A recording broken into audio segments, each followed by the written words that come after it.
a non-stenographic deposition is just that, a deposition without a stenographer. So it can be audio recorded or video recorded if you reach a stipulation with the other side.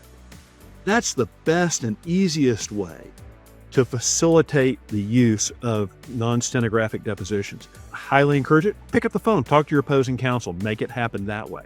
The real question and the real issue about non-stenographic depositions and the pushback is, are you getting clear testimony under oath?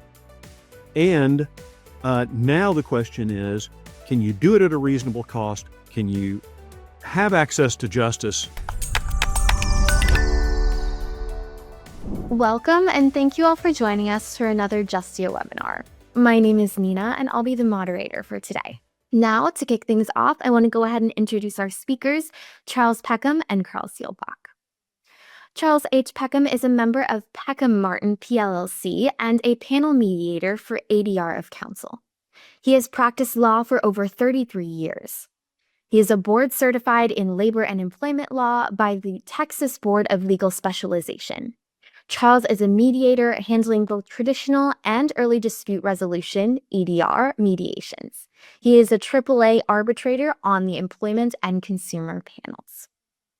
Carl Seelbach is a legal tech founder and seasoned litigation attorney with over 17 years of experience in the courtroom, representing clients in personal injury, business, and employment litigation. He is a skilled advocate and a tenacious fighter who handles cases with precision and eye towards trial from day one.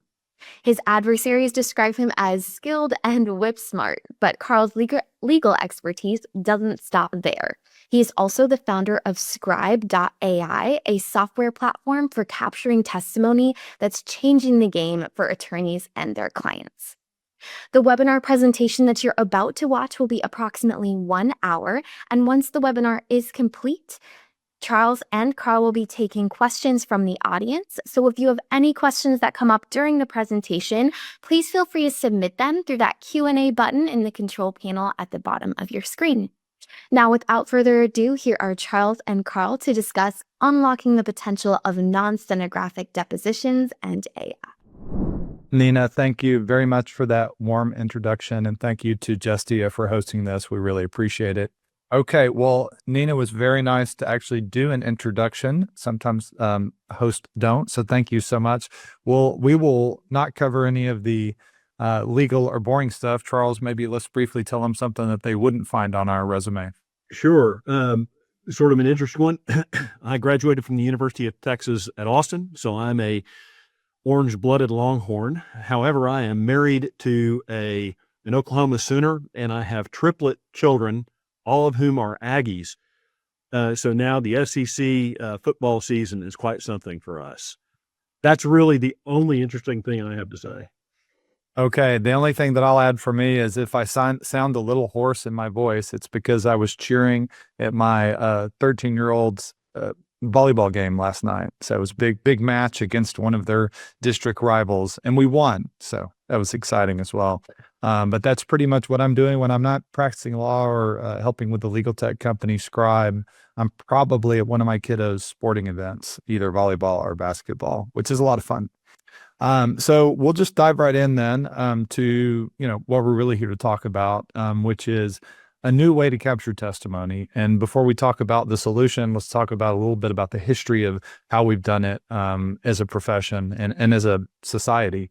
Historically, we've captured testimony in a couple of ways. If you think back all the way kind of to ancient scribes, it was literally written down in some form of text or even hieroglyphics. In 1877, the stenography machine was invented.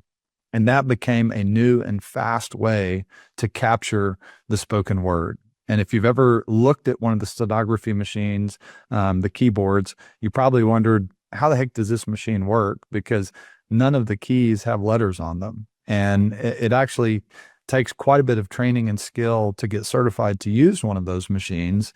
And essentially, a stenographer is capturing phonetic notes as they listen to what is said. And those notes are later converted. They're like a form of shorthand. Those notes are later converted into the type of text that you and I would read. And so it's very, very interesting. It hasn't changed for a long time, but now it's changing. And we have some new options that we're going to talk about that can really streamline the way that your firm handles legal testimony. And really what sparked a lot of this is, the shift to going online. COVID-19 changed the way we practice law. It changed a lot of the ways that we think about, work-life balance and work from home and it's just had a major impact on our lives in all sorts of ways. But in the legal industry in particular, we've started doing a lot of things online that I think if you think back to 2019 or before, a lot of you probably would have never imagined taking depositions on the computer or attending a court hearing from the comfort of your home desk. It really just was pretty unheard of. I mean, it happened a little bit, but it was a small percentage of the hearings and depositions and other events were taking place online.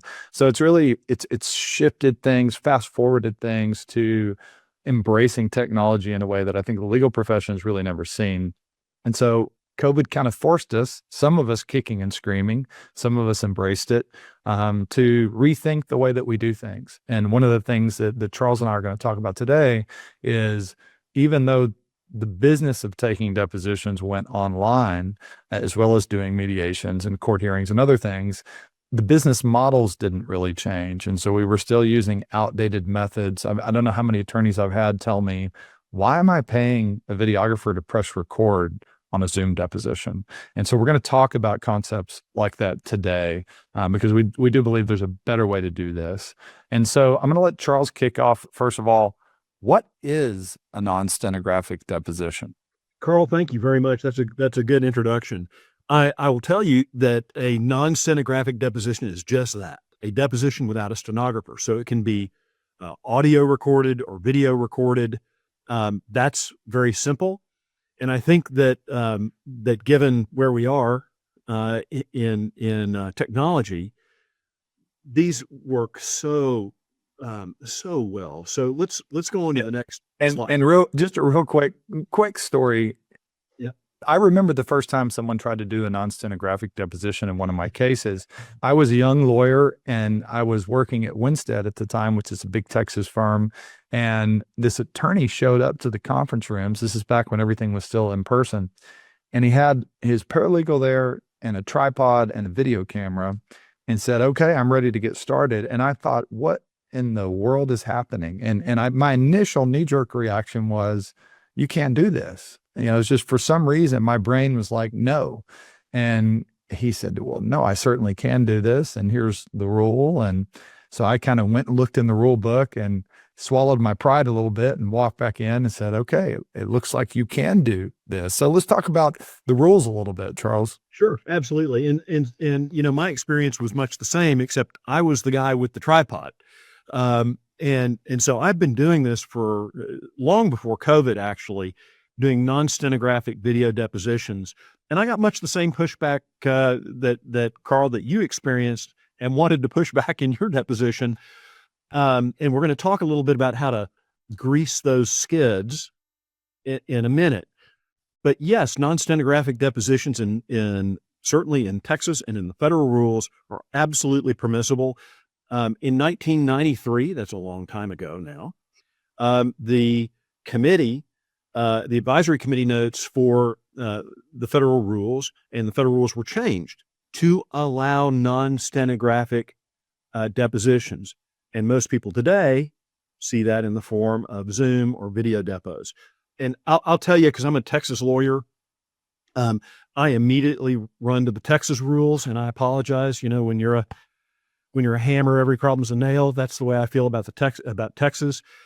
It's also allowed under the Texas rules. So it's the same extent as if you were doing it by stenographic means. So we'll talk a little bit about that.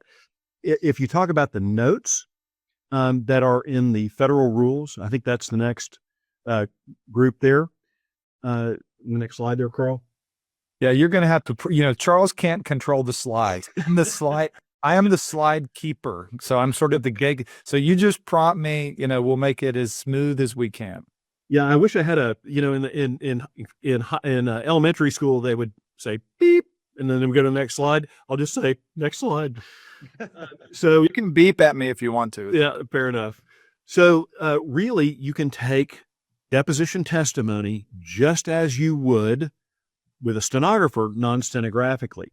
Now, you need to give notice under the rules, and under the federal comments, you have to understand that even if you take a deposition by video means and record it, you still have to be prepared for motion practice, et cetera, to be able to reduce either all or at least a portion of that non-stenographic to a transcript for submission to the court, like, for example, under the dispositive motion. And Charles, we've had a question, and I think sometimes it's kind of fun to take the questions as they come. Sure, let's do that. So I'm actually going to interject because it's kind of spot on with the rules. So the question posted by Shirley is, how receptive are the courts? And I'm going to give my answer, and then Charles, you can tell me if you agree or disagree. Absolutely. I think it depends on your jurisdiction and how crystal clear it is. So in federal court, the rules are extremely clear. I'm going to go back one slide. 30B3, testimony may be recorded by audio or audiovisual or stenographic. Texas rules on the screen as well. I won't read it to you. The point there is the rules are very explicit in what they say you can do. And at the core of this, we're going to talk about how to get a transcript, how to work with your video. We're going to talk about all those things. But the fundamental concept here is non-stenographic really typically just means it's a video deposition or an audio deposition, typically video. And most courts, and Scribe has a webpage, and I can share that later in the comments, where every jurisdiction is listed out, almost every jurisdiction. Most states permit it by default, others permit it by stipulation. And so and many are scrambling to try to modernize their rules. There's a shortage of court reporters in California, and they are in a dire situation trying to get their rules changed because they have, according to them, over 1,000 hearings a day that are evidentiary hearings where they're not getting a record because they have some rules in California that prevent them from doing at least hearings with something other than a court reporter. Depositions you can by stipulation. But Charles, in your experience, have the courts been receptive? I have had, it's a mixed bag. Ultimately, every court where I have made any kind of submission, federal or state, has not pushed back. But I've had lots of lawyers who really aren't familiar with it file objections or push back. But the truth is, at least under Texas and federal and under most states' rules, it's allowed. Here's how to avoid those objections.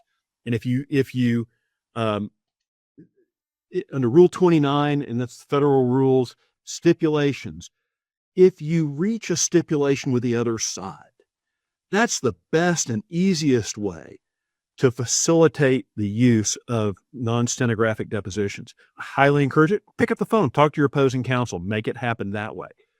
But what I do typically is I notice a deposition pretty far in advance, at least 30 days in advance if I'm going to do it non-stenographically. And I say in the depo notice, this is going to be non-stenographic. This is how it's going to be taken. Here's who's going to be the notary. If you have an objection, let me know. And if you want to bring your own court reporter, you're welcome to do it at your cost. And in that notice, I've had people object during the middle of a deposition, and I say, look, you got the notice 30 days ago, right? And I've had no objection. And they go, oh, yeah, okay. That's typically the way I would do it. But the easy way is to pick up the phone, get a stipulation. And so, by the way, under federal and state rules, I want to go on sort of the next thing. The federal rules require an officer and to take the deposition. And I will tell you, the reason why I use and like Scribe is that they will provide an officer to facilitate, to swear in the witness, and to do those kinds of things, and act as the officer for the deposition under Texas rules and perhaps under your state rules. The lawyer could do it and act as the officer. For example, I can start the video under the Texas rules, but Scribe or an independent third party can. I've got to be the one that does it because the video is the record. in those states and under the federal rules, that's the actual record. So I'm the one that's got to deal with it and keep it safe. Now, I will tell you that that's completely opposite the next one, Carl. Like, for example, under the Louisiana rules. For example, under the Louisiana rules, which is different, they can't be taped by the plaintiff's office or by the plaintiff's lawyer, personnel, or staff. So just be careful, take a look at your rules, and do it pursuant to your state's rules. And the other thing that I'll mention really quickly, and I can't speak for Charles, but I can speak for myself. I am only licensed in the state of Texas. So if I say anything about another state, please make sure you verify that with an attorney that's licensed in that state. Now, I will say that in a couple of the answers, there's been a couple of questions posed that I typed answers to. So if you heard me typing, apologies. But there were some questions about which states don't allow non-stenographic and what are the rules in California. I have answered those questions in the comments with the California rules citation and also a link to Scribe's website where there's a list of each state's codes. Scribe has a 50-state national firm that advises it on every state's admissibility rules and non-stenographic rules. If you have follow-up questions at the end of this presentation, my email address will be there. Charles's email address will be there. We're happy to dig deeper because we're passionate about this topic. But I did just want to give you that caveat. We're not experts in every state, but we are familiar with the rules nationwide. And we also have Scribe has a firm that we consult with to make sure that all the rules are being addressed properly. Carl, there was a question about cost, and just to let you know, we're going to come to that. That's a major part of this presentation. So yeah, exactly. Yeah, I left that open because we'll be addressing that shortly. So non-stenographic depositions across the U.S., there's a lot of green. That means full steam ahead. Those states are very receptive to non-stenographic. Typically, in almost all of those states, the rules permit it by default. In federal court, obviously, it is permitted by default, which we've covered. The yellow states are stipulation states, and the red states, to answer the question about which four, based on my latest research, although I can't say for certain whether the Scribe team has verified this, those are the four in red where it's not permitted by default or stipulation. I vaguely recall that those may be permitted by court order. So if you have a very cooperative opposing counsel and you're trying to get some discovery stipulations in place, or another place to do it is in your scheduling order. A lot of courts give the parties the leeway to propose a scheduling order, a docket control order, or whatever it may be called in your jurisdiction. You can weave into that agreements about how you're going to streamline discovery, how you're going to try to reduce cost for both sides, and certainly doing depositions in a modern way, such as non-stenographically, remotely, can save clients a lot of money. So Charles, I know this is something that's near and dear to your heart, so I'll let you hop on your soapbox for a minute. Yeah. Okay, guys. Here we are. So these rules went into effect. The federal rules went into effect in 1993. Technology, as everyone knows, has changed completely since 1993. And frankly, I think that the rules need to be modernized so that it details how transcripts can be done, what the stipulations, if any, need to be, what the conduct of the parties ought to be. And one of the things I don't know, Carl, if we have this in our presentation, but for example, when we're talking about ethics, who's in the room during the deposition? If you're taking a non-stenographic deposition, a video deposition, are people transmitting answers to the deponent? And those kinds of things, I think, need to be incorporated within the rules. Frankly, I'd love to see a specific notice and how to give a notice put in the rules. I think that would be very helpful. But so it's wide open, especially under the federal rules, so you can still go forward, but it would be really nice to have it cleaned up. Carl? Yeah, I mean, I agree. I think you hit the nail on the head. The rules certainly could be modernized. So why should I care about non-stenographic depositions? Charles, you want to take this one as well? Listen, I will tell you that the real question and the real issue about non-stenographic depositions, and the pushback is, are you getting clear testimony under oath? And now the question is, can you do it at a reasonable cost? Can you have access to justice more easily streamlined and at a lower cost? Can you provide a better service, take more depositions at a lower cost, and provide better services to your clients, and therefore present better cases? But the first thing I think, of course, is the cost of stenographic depositions have gotten out of control, and part of that is supply and demand. So it's just hard to find reporters these days, and the costs have gone through the ceiling. Carl, I think you wanted to talk about that. Yeah, I mean, I think the costs are a big driver here. They're not the only driver. There's also some speed and efficiency gains to be had, and we'll talk about that in a minute. But I pulled deposition invoices, and these were a couple of years old at this point, and just tried to calculate how much is my firm spending, how much are my clients spending to capture testimony. And by the time I added it up, it surprised me. It was about $800 per hour of testimony, transcript plus video plus sync. And that was without any type of rush fees, without getting a same day rough, anything like that, no expedite, just kind of a breakdown on the cost. And, it also was a little odd to me. The invoices came in piecemeal. That's very common from court reporting agencies. You get one invoice for the transcript, separate invoice for the video, sometimes another invoice if you've ordered anything a la carte. You get charged extra for attending a Zoom room, for, shipping and handling, and all sorts of nickel and dime fees. So it's just be careful. Take a look at the price sheet, make sure you know what you're paying for and how much it all adds up to. And, I don't think Charles and I are alone.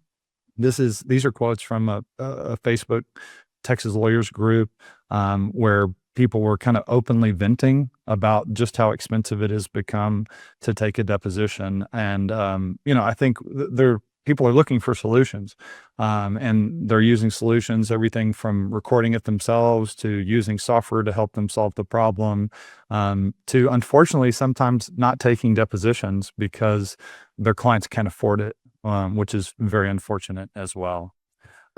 It hasn't quite gotten to this point where it's a requirement of lawyers to use non-stenographic depositions and AI.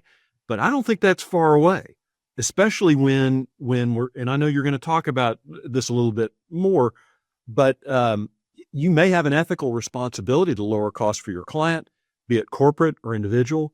And when you're getting a better service at a cheaper cost, you may have an obligation to offer those things. Talk to your client about it. I'm sorry, Carl, go ahead. No, I think that's a great point. I mean, we do have an ethical duty to be good stewards of our clients' money. And, when you can potentially capture testimony at a fraction of the cost of doing it the old fashioned way, it does raise the question of, what is in the best interest of the client. And so that's something to consider as well. I also think that, the one important thing to point out here is stenographers are, extremely qualified individuals, and there's a shortage. And frankly, any young people that are listening, stenography school would be a great option because they're in high demand. And I think part of what Charles and I are really talking about is providing alternatives, not trying to replace stenographers as much as trying to augment and fill the gap, because it's real. This is the graph on the screen is actually a self-reported graph from the court reporting industry, from the NCRA. And I think the graphic was actually done by one of the national court reporting companies, but there's certainly a shortage.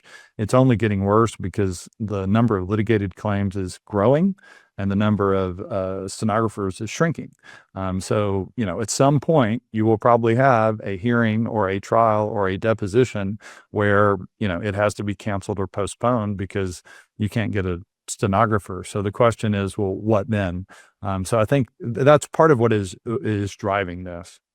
There's also, there's other benefits to this as well. And we'll talk about some of those in just a minute. But when you begin to capture testimony using modern software, it unlocks a lot of other possibilities. And so we'll demonstrate some of those in just a minute, what the technology can allow you to do as a litigator. The speed is also a big deal. And I'll give you one quick example on that. I have a plaintiff's lawyer friend of mine in San Antonio who told me he was able to take depositions non-stenographically in the morning using a modern software platform. He got the video synced record back within an hour. So over the lunch break, he created video clips from the morning deposition. And then in the afternoon deposition, he actually used the video clips as evidence, as exhibits to cross-examine another witness in the same case. And so that's just one of the things that you can begin to unlock with the benefits of non-stenographic testimony capture is speed. And I think Carl, that's not an outlandish use. That's something that can be done today, and you can put that in your quiver right away. That's exactly right. That's exactly right. And then just to answer another question live, I think Shirley had a question or maybe a point that yellow on the map were stipulations and red are states that have not implemented it. I believe that is correct. Again, for the most up-to-date analysis of each state, or if you want to dive deeper, and I know we had one question about some Texas rules around, whether you can do this in Texas or not. Some of this gets a bit nuanced. You certainly can do it in Texas. Attorneys are allowed to record depositions themselves. At the end of the day, a lot of these software solutions are ultimately doing that. They are empowering the attorneys to record depositions using their own equipment, laptops, and their own finger to press the record button on the deposition. And we think it's overdue. It's overdue to give attorneys the power to do this themselves. And certainly, we're happy to have those conversations. We view it as competition is healthy for the marketplace. There's high demand for stenographers, but there should also be cost-effective alternatives for people who can't afford stenographers as well. So if you want to get into the weeds on the rules, please email support@scribe.ai. That's Scribe with a K. And we are certainly happy to have that dialogue into the kind of nitty-gritty, getting deep into the weeds on the rules. All right, Charles, you've done this for many years, even before we were doing it by Zoom. So let's talk a little bit about how to do it. Absolutely. So we talked about it before, about it's always good to get a stipulation. And I think there's a deposition notice on the next slide. We'll come to that in just a second.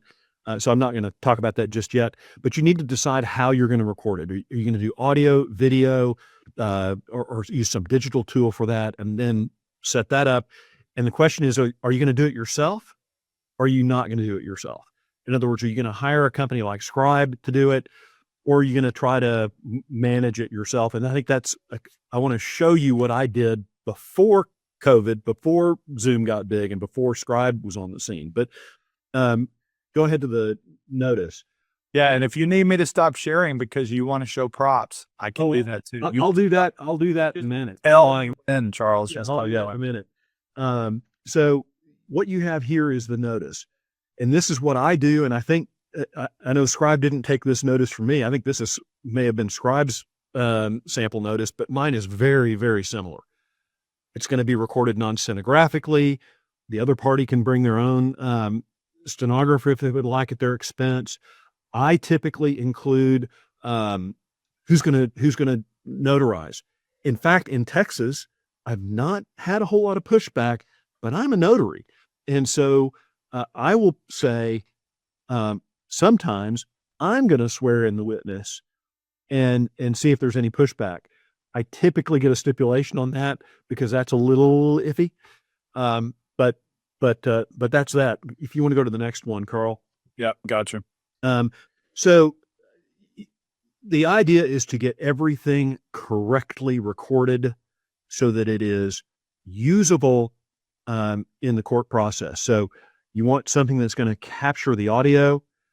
Certainly, if you're going to use Zoom, capture the video, get it clean, get it clear. So like Scribe is a one-stop solution that has all of this put together, including notarizing and the rest. But Carl, if you'll go to the next one, but I'm going to get off of it. I'm going to ask you to stop it here in a second. There we go. And you want prop time. Okay. It's prop time. Go and tell.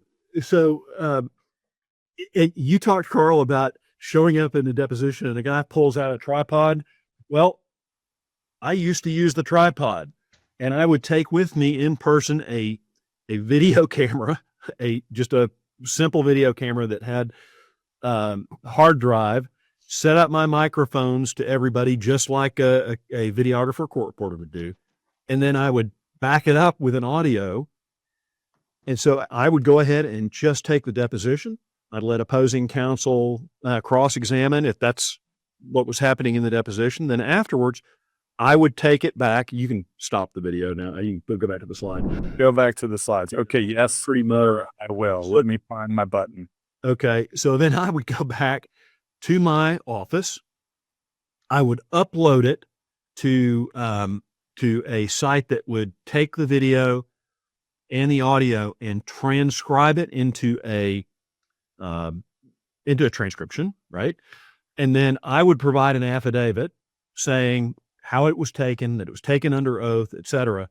And then I would provide both the video and I think it was an AI transcript, and my affidavit to the opposing side, just like a court reporter would do in providing everybody a copy of the deposition. Now, I would do that at no cost. I'd do that for free. Well, the cost of doing that was minimal, right? Except for the transcript. But it wasn't terribly professional looking. So that was sort of the predicament. So now that we've got Scribe, I'm using it. And you want to go to the next one, Carl, I'll let you talk about this, but it compares, I think, the costs of doing it with a court reporter versus through Scribe. Yeah, and before we get to that, we had another question, and I'm trying to take them as best we can live. The question came up, any questions from opposing counsel on authenticity? And so, Charles, what we're here to kind of advocate or educate on is there's a lot of ways to do this. And you just showed a tripod and a camera and explained how you used to do this just by recording it yourself on a tape or on a disc. And that certainly is a permissible way to do it in states that permit non-stenographic recording of testimony.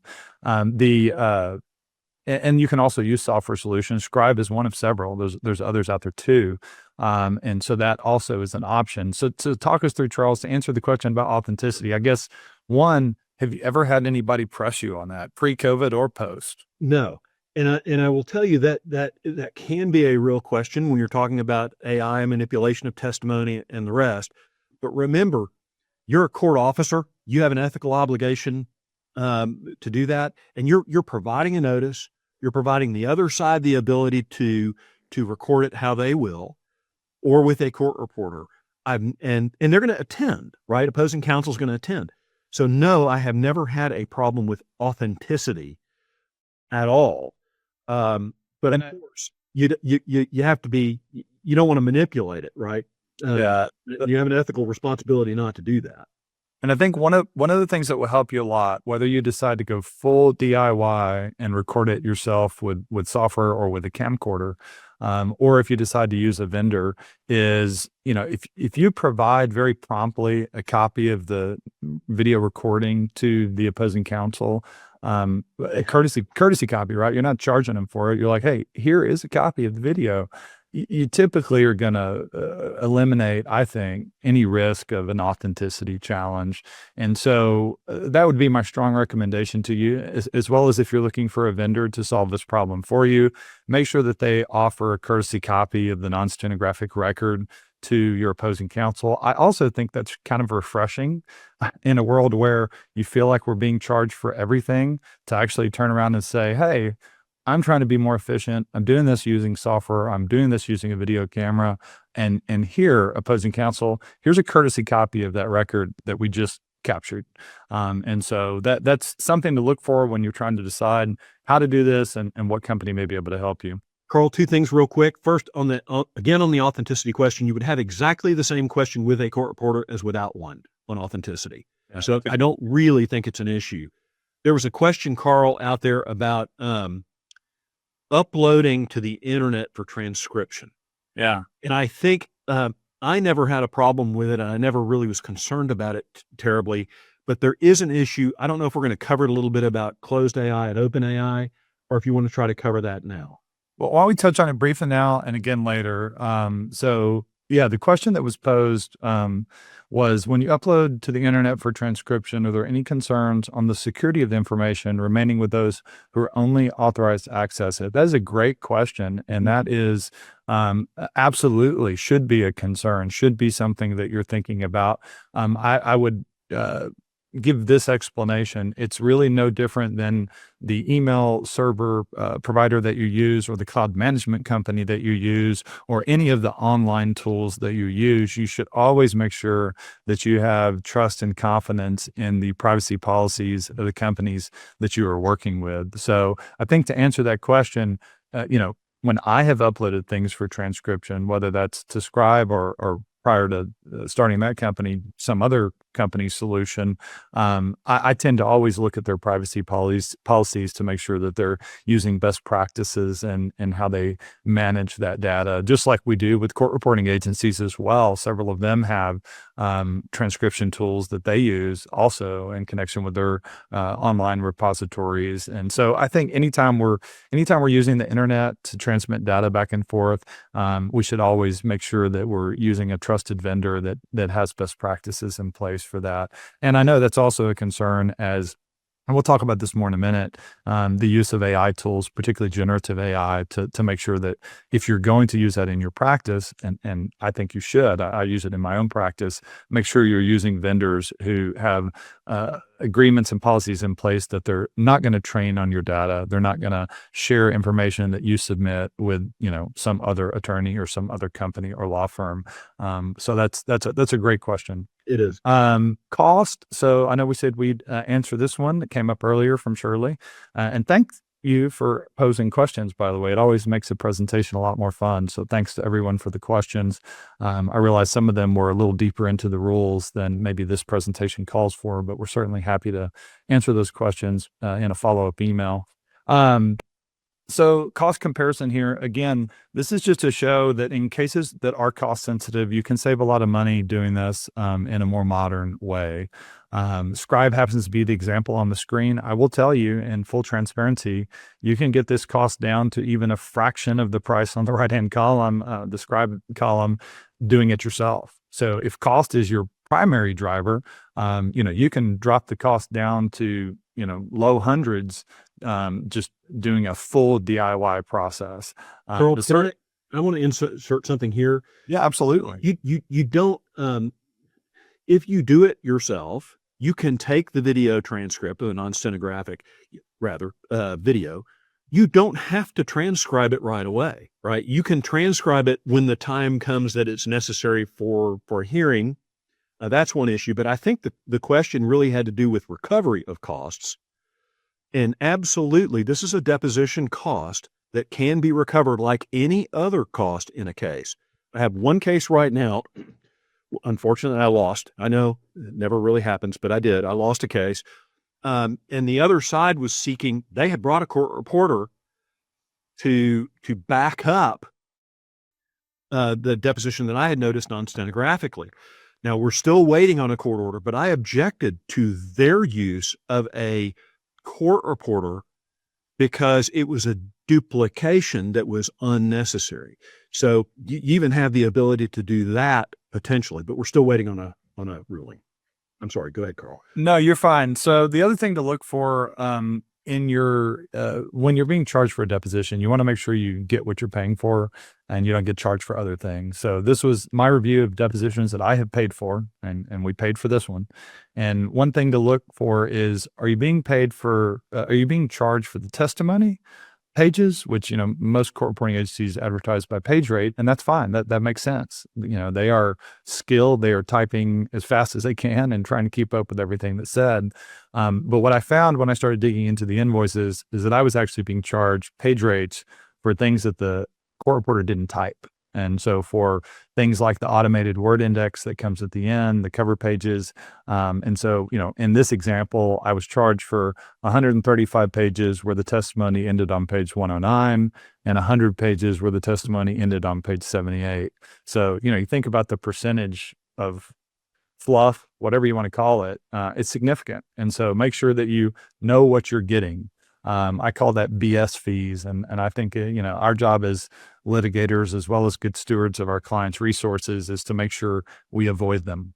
And so I think that, not all court reporting agencies are like that, by the way. There are some wonderful court reporting agencies out there. One that I use sometimes for my in-person depositions is Esquire. I'm a big fan of theirs. I know some of the executives there, but there's a lot of good court reporting companies out there as well. Just make sure you know what you're getting and that you know what you're paying for. And so cost and time savings, this slide actually I don't think is fully updated, but it gives you a glimpse. You can save real money doing it non-stenographically. And so this is at my firm, we have 15 attorneys at my firm who are regularly taking or defending depositions. We have saved our clients a lot of money using Scribe since it launched. And we've also saved ourselves a lot of time. And I think sometimes for the litigator, particularly when I'm not the one paying ultimately the expenses, the client's paying the expenses, the time savings is really awesome to be able to get a transcript back and a video back the same day you take the deposition, and then have a final transcript within about 3 to 5 days. It speeds things up. It makes it easier and faster for me to digest the deposition and move on to the next task in the case. And I think that's also a big part of this, and probably the number one thing that I hear in feedback from talking to attorneys who are interested in efficiencies and see the cumulative effect that this can have across a law firm, not just one case, but when you do it across 100 cases or 500 cases or 1,000, you begin to speed up your entire conveyor belt. And so can court reporting companies get you a faster transcript in 3 weeks? Of course they can. Sometimes they do it by default without charging you more. I think sometimes I'll get it, 2 weeks is usually probably the best I've seen, just default. But the painful thing is a lot of times if you want it fast, if you need it fast, you get charged like 100% markup or something like that to get it fast. And I think— Well, I have something here too. Yeah, go ahead. Okay, so 2 weeks ago I was in trial. The court ordered me to take a deposition. We were objecting that we didn't have access to a witness. So the court ordered me on a Thursday afternoon after 5 to take a deposition of somebody at 10 in the jury room at 10 a.m. the next morning. We found no court reporter. There was no court reporter to be found. I contacted Scribe. We had an hour-long deposition at 10 a.m. I had the transcript. Now this says 3 to 5 days. But I had the full transcript ready to go by 1 o'clock when we restarted the trial. Now, I know that's a speedy thing, and Scribe promises 3 to 5, but it was quick, it was done, and we have it. So, speed is great. Yeah, that's great. We also have another question. This one came in from Katie. I'm going to read it so this is on the video as well. If no reporter is present, who is refereeing the proceedings in situations where it's needed? For example, interrupting when parties speak over each other or when testimony needs to be repeated. Additionally, who is handling exhibit marking? I'd love to say all attorneys are well behaved and capable of these tasks, but there are many, many times when someone needs to handle these things. So Katie, great question, great point. I don't disagree. I would give you 2 answers to that question depending on what solution you're using. So I'll briefly mention Scribe. With Scribe and some other companies that offer similar tools, you typically will have someone monitoring the event. Scribe uses what's called a liaison, which is a certified notary, not only to swear in the witness, but also to help monitor the recording, make sure that everything goes off without a hitch, to help reduce the number of times that someone speaks over one another, and also to capture unique spellings of names, of words, of things that may be terminology that maybe it'd be helpful to know when the transcript's getting proofread later, how that particular name or word is spelled. So I think depending on your scenario and what you're using, there still is a quote unquote referee. The other thing though that I think helps a lot, and I think frankly, a lot of behavior has improved after COVID, is the fact that these depositions are being videoed. And so, sometimes it's nice just to remind the opposing counsel if you feel like they are getting a little bit unprofessional or maybe pushing the limits on the way that they're either interrupting the witness or treating the witness or perhaps treating you. I will often, I haven't had it happen that many times, but when it does, I just will sometimes say, as a reminder, this is being videoed. If you'd like to talk to me about something off the record, we can certainly go off the record. And a lot of times when they're reminded that, oh yeah, everything I'm saying, you're going to be able to hear the tone of my voice and potentially, see the look on my face when I was saying it, that can help diffuse it quite a bit. Charles, do you have any thoughts on that? Well, I agree with that. And that's been true forever, right? Even with the old stenographic depositions, if you had a video, the conduct of the counsel was always different. But I think that is an important question. And it's one thing that honestly, stenographers are excellent at. Just again, hats off to them. They typically will be, and part of that is it helps them do their job better. That, they're taking phonetic notes on that keyboard we talked about earlier, and they will often interrupt if they have someone either talking too fast or talking over one another. That is still a potential problem with non-stenographic depositions. So that's not, unique to a stenographic deposition. And so, again, the way to try to tackle that is, one, as the attorney, make sure that you're not speaking over the witness or over the opposing counsel. And then, depending on what company you're using, assuming they have some type of, some companies call them digital reporters. But if you have someone else there helping facilitate, typically one of their roles is to try to make sure that the audio is clear and that people are not speaking over each other. Yeah, Carl, if you've got an opposing counsel who's intent on abusing the process and messing up the ability to take a clean deposition, you need court intervention, whether it's stenographic or not. Yeah. And so this next slide that's been up while we've been discussing this, I guess is kind of on point, actually. It wasn't my intent. But, video does capture things that just get lost on a text page. You get the tone, you get the body language, you get the nonverbals, sometimes even the power of a pause, whether it's in the question or the answer, can have a pretty interesting impact on how the testimony is ultimately received by whether it's a judge or a jury. So I think video, regardless of whether you want to go non-stenographic or not, you should absolutely be videoing 99% of your depositions, unless there's a very strategic reason not to. And so, Carl, there was a question, and I didn't address it, and I don't know that you did, about exhibits, how to handle exhibits in a.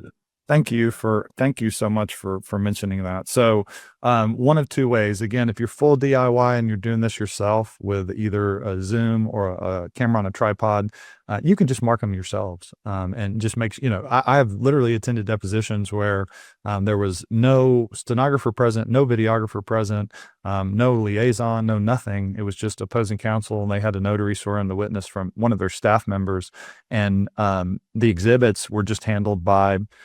This happened to be an in-person deposition, but you could do it the same way over Zoom. They were just marked by the attorney with a sticker, and they were scanned right after the deposition and shared with me as the opposing counsel.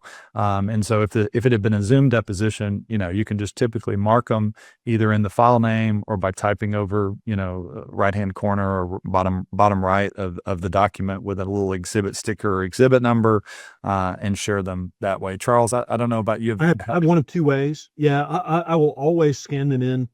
I will mark them and scan them in prior to the deposition. Always. I don't always provide them to opposing counsel ahead of the deposition, but sometimes I do. If I know that I have 10 exhibits and I'm going to use all 10, I will provide them to the other side. If I have 50 potential exhibits and I might use 10 or 12, I may not provide them until I pop them up on the screen and use them. And after the deposition, I upload them. That's a great point. Great point. So thank you for making sure we didn't miss that part of the question. So we're going to go into an example real quick of how easy it is to work with video. It used to be very painful to work with video. In fact, I remember when I first started as an associate at a big firm, you had to check out the trial technician laptop, which had a special software loaded on it so you could create video clips. Or a lot of attorneys would just outsource it to some vendor to cut up the clips, which was expensive, but also caused a delay. Now, if you know how to highlight a PDF, you can create a video clip. So we're going to show you how to do that. And we're going to do a quick demo that's a screen recorded demo. Hopefully you'll be able to hear it and see it okay. To the side, we have a motion for summary judgment. On the right-hand side, we have the Scribe web application opened up in Google Chrome. To create a video clip, you just highlight text, right-click, and create clip. The clip will be created at the bottom of the list, and then you can rename it to whatever you want. Once you select the clip you want to work with, I'm going to use the third one here. You can grab a share link, which generates a URL of that video testimony that you can then open up your motion that you're working on and drop the clip in. And then when you play that clip, or the judge or the arbitrator or opposing counsel plays that clip, it will open their browser and play the corresponding segment of testimony. For me, creating video clips, it had always been a hassle. So it makes it really, really simple. You could also take a screenshot. You can go full screen if you need to. That's one thing I was going to point out. And if you want to create, let's say, a screenshot of that, you could just take a quick screenshot and then grab it. I'll grab one that I just created a second ago to drop into your motion and put it above the link. One other nice touch that I sometimes do is I'll take the URL itself, and by right-clicking on the image, going to hyperlink and adding the URL in there, copy and pasting, it makes the image itself clickable. So you could click the image, or they could click the URL. If you happen to be in a jurisdiction that doesn't let you use hyperlinks, then you would just right-click on the URL, go to hyperlink, and remove the hyperlink, and you would just include the text. And then the user could simply copy the text as they're reading it, drop it into their browser of choice, and they would be off to the races with the video clip. So just gives you one example of kind of how you can use Scribe in your practice to hopefully make your motions and reports more impactful. And all right. And looks like I somehow kicked off screen share. Let me reshare. Let's see here. So I'm going to show a couple of still screenshots now that demonstrate this. So again, if you know how, this is, by the way, a very funny clip of the MyPillows founder getting crossways with the opposing counsel over whether his pillows are lumpy or not. I don't know if you saw that when it was going viral, but it was somewhat amusing. So yeah, if again, you just highlight the text, create clip, and you've got a clip that you can either download or share. And your recipient, whether you put that in a report or a motion or a mediation position statement or a demand letter, they don't need this. They don't need software. It's like a YouTube clip, similar to a YouTube clip. You just click the link, your browser opens up, and you play the corresponding video and watch it. So very powerful way to work with video, very easy way to work with video. And I'm going to show you some real life ways that my firm has actually used it. And so what's on the screen now, Charles, can you still see my screen okay? I can. It's perfect. Okay. I like to check every once in a while. Tech check. So page line designations can be a hassle. And this makes them a little easier, I think, and also makes them more robust. And so what we did for this happened to be an arbitration. We were putting together our page line designations, and we wanted the arbitrator to be able to watch the corresponding video clips very easily, kind of on their own, without us necessarily sitting and playing hours of video. And so what we did was we added a column, a video column, and dropped a little play button. And each one of those is connected to a hyperlink of the corresponding video clip. So the arbitrator could actually go in and watch the key segments of testimony, which we thought was very powerful, and which opposing counsel, I think, was a little jealous that we did it that way.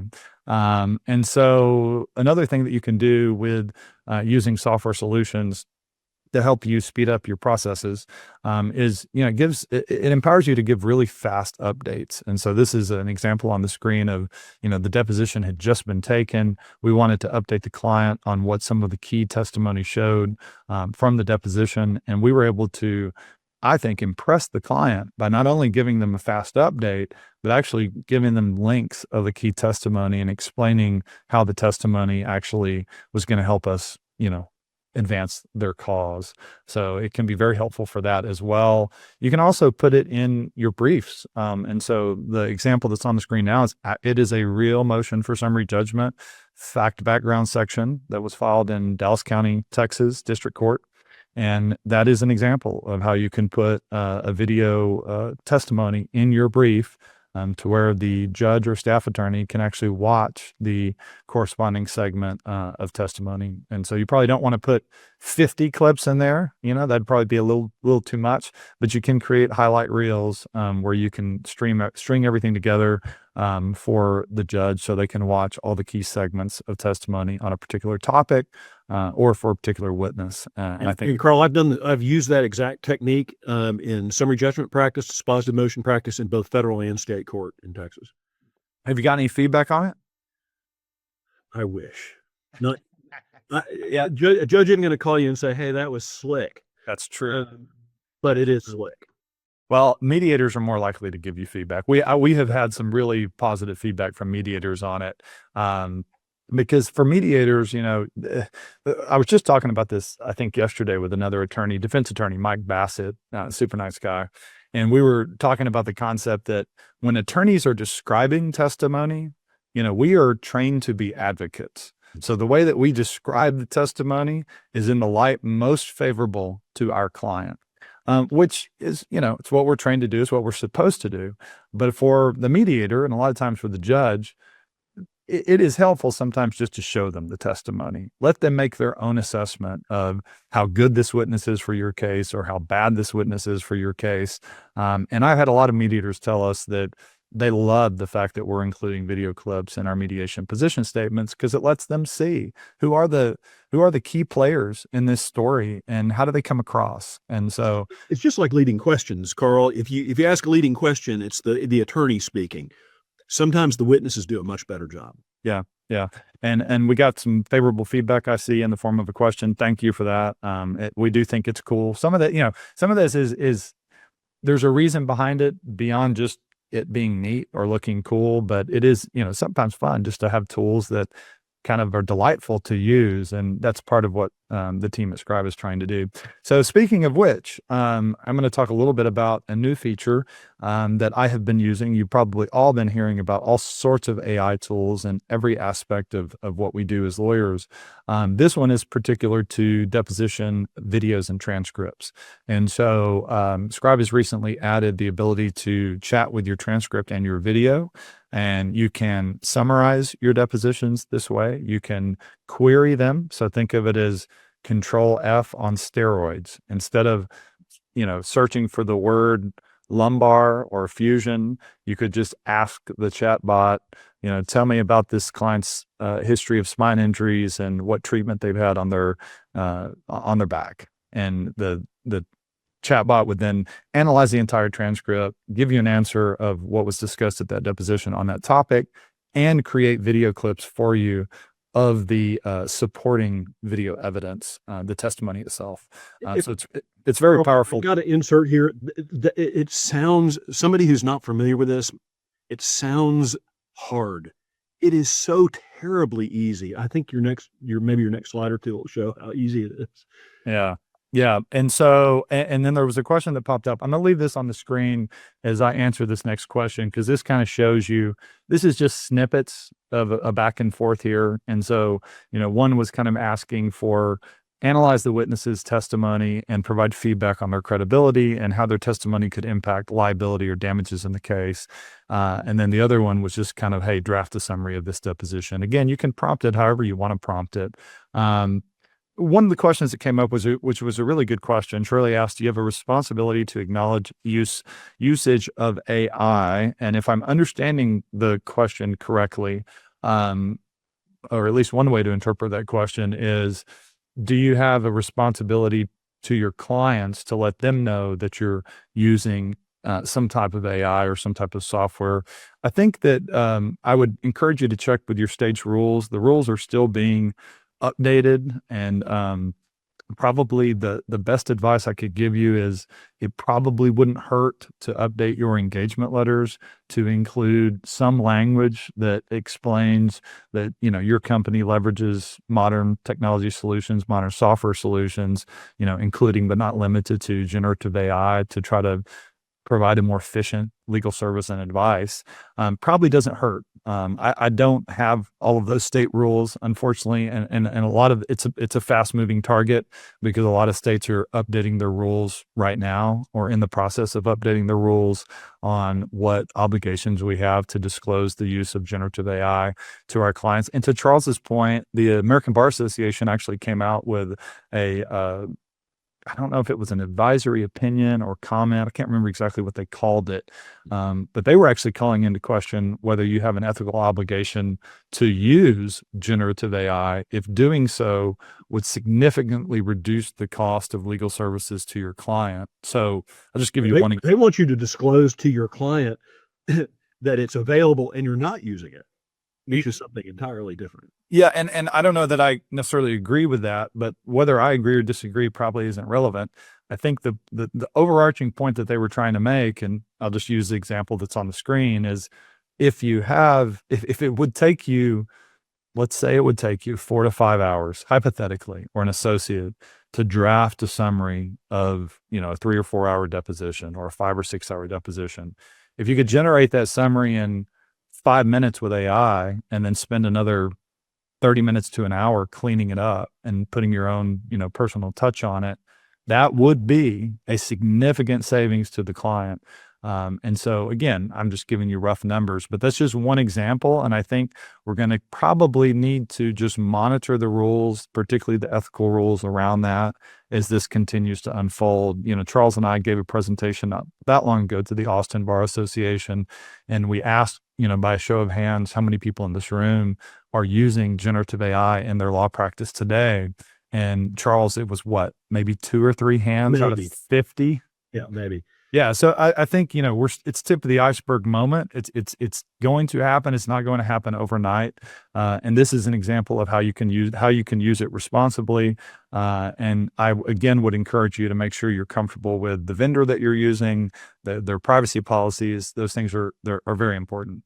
Carl, we're getting sort of tight on time, I think.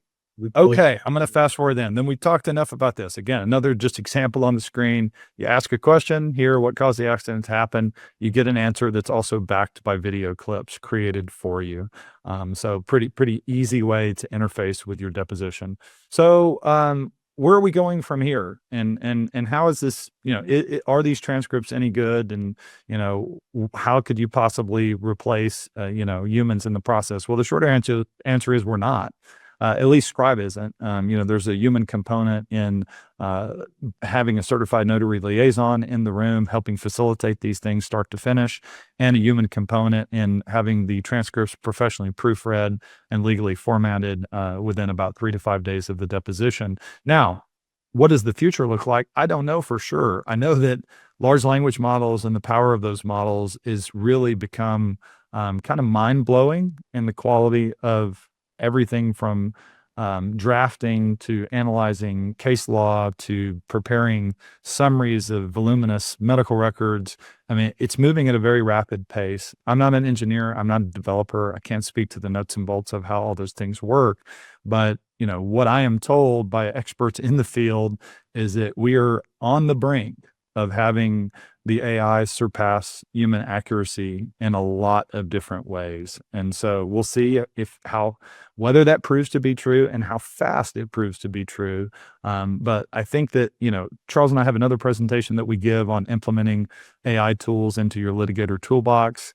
And, you can use it for all sorts of things, from drafting to researching to giving you summaries of your meetings. I think, for deposition purposes, it wouldn't surprise me if right around the corner we have, AI coaching and prep session for witnesses where you can leverage AI software to help prepare your witnesses and maybe help prepare your attorneys, your team, to take better depositions. And certainly the post-event analysis, I just showed you an example of how you can leverage AI for that. But, we have, Charles and I kind of like this next slide or this video because I think that when you're thinking about what's next, particularly in the world of depositions, again, I go back to pre-COVID.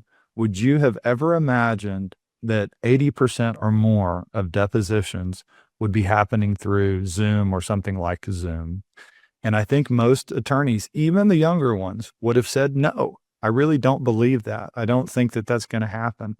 And it has happened. And so where do we go from here with depositions? I will tell you that I think that as Apple and Meta and Google and some of these other industry leaders refine their AR and VR offerings and bring the price down on the cost of the headsets or the glasses, I do think at some point we're going to have an extremely accessible and extremely enjoyable experience with VR or AR in things like depositions, client meetings, maybe even appearing for court hearings. So I'm going to show you, because maybe this will help you think I'm less crazy than it sounds. So Charles, give me a thumbs up if you can hear it. Or Excellent. Deposition, Mark Zuckerberg, inside the metaverse.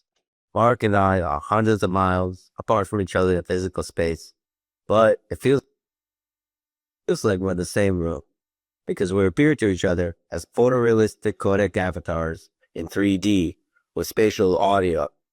This technology is incredible, and I think is the future of how human beings connect to each other in a deeply meaningful way on the internet.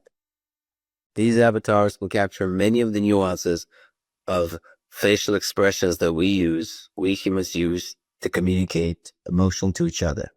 Now, I just need to work on upgrading my emotion expressing capabilities of the underlying human. This is the Let's Friedman podcast.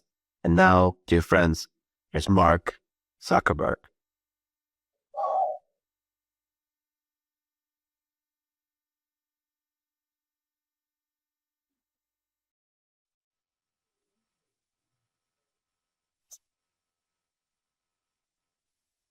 This is so great.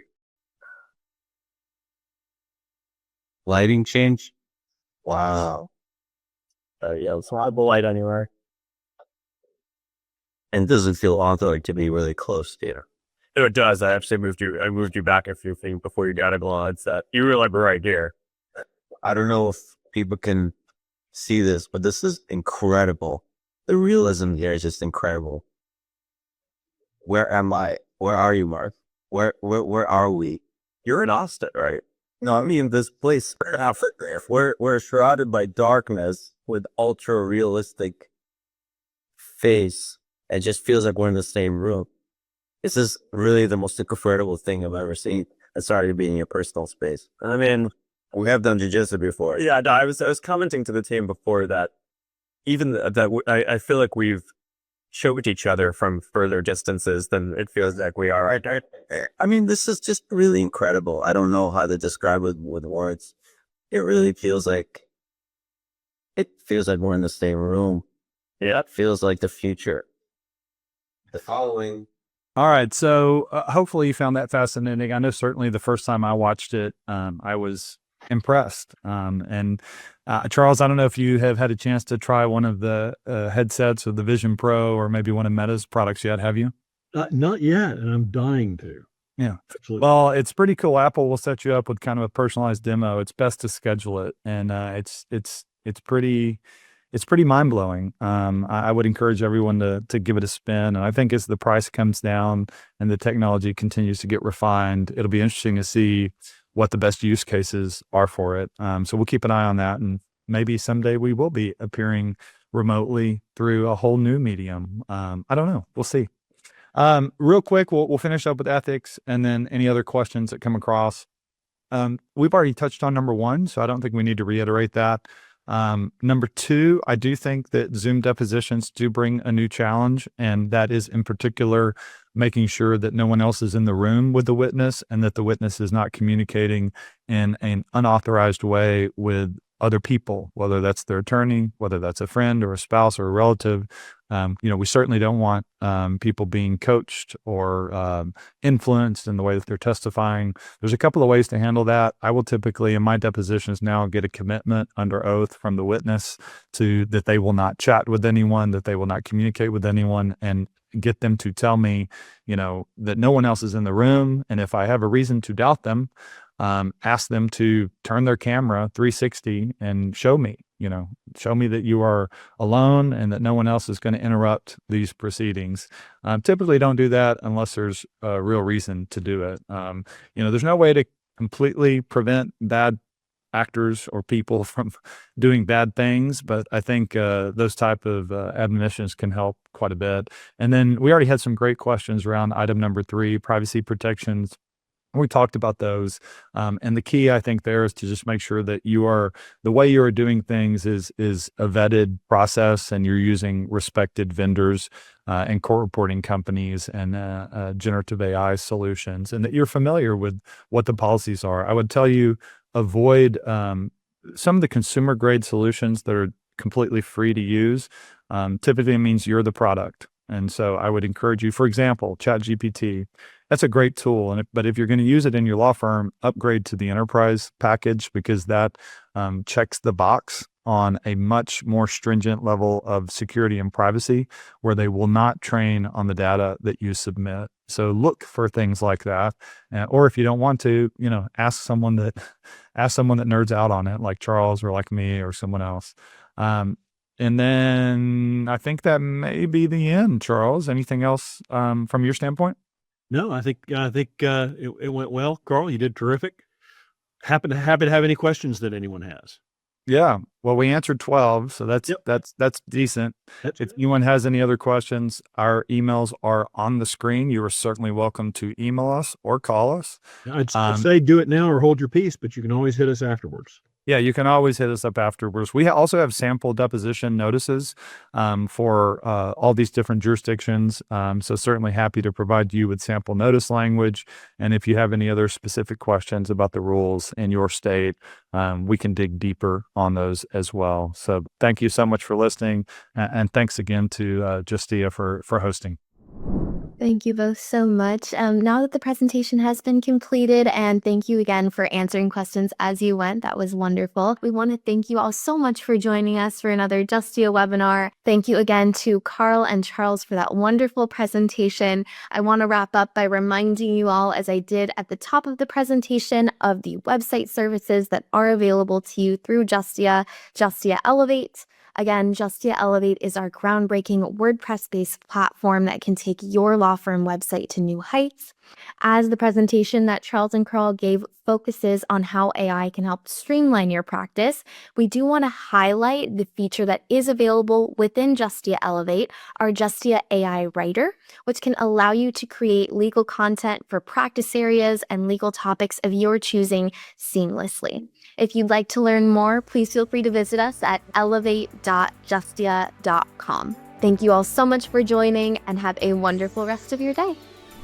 Thanks for watching. We hope you enjoyed this video, and if you did enjoy it, please click the like button and subscribe to our channel for more videos on law practice and legal marketing. See you in our next video.